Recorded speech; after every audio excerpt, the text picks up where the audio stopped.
I've been asked the question many times, what's your approach to handling problems on the job?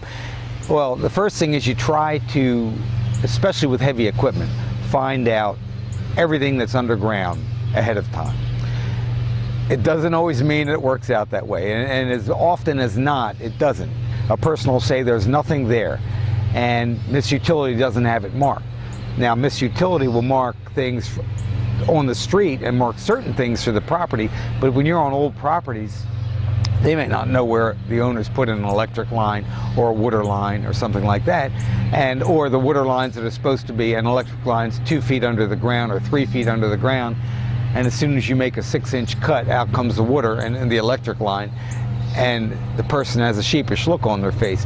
What you do is you over the years you learn try to handle these problems. You know, get the water shut off right away, make sure the electric's shut off, and then deal with it. You hit problems, that's part of what the person's paying you for, is to deal with problems that you're going to come up with. If you hit rock on a job, when you're in an area where you know there's a lot of rock, you generally will put a clause in, because, you know, I've had jobs where I've had to cut an extra foot, and I've hit big boulders that are huge, where it was included in a $1,000 day. The person knows it's cost them $4,000 by the time they get the rock out, because you have to get special equipment to come in if they still want the grade at that level. But most of the time you generally have problems every day when you're working. It's just how you deal with it, and it's not just in my business, it's anyone's. You don't come running to the person and say, I have a problem, what are you going to do about it? They're asking me what I'm going to do about it. That's their comfort, that I can deal with it.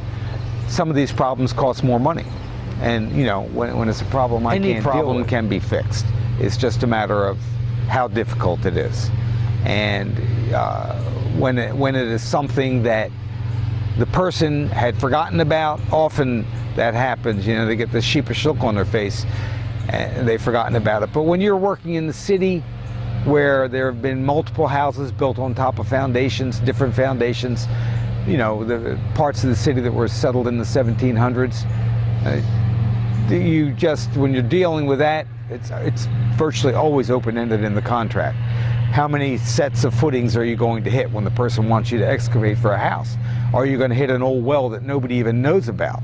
Are you hitting old septic tanks that nobody knows about, that were built, you know, 4 generations ago? So, and are supposed to have been taken out, but that also doesn't work. What tanks are underground? Again, that nobody knows about. These things are there all the time, you know, that you just kind of, that's why some of that work goes a little slower than being out in a virgin area where you're just digging a hole.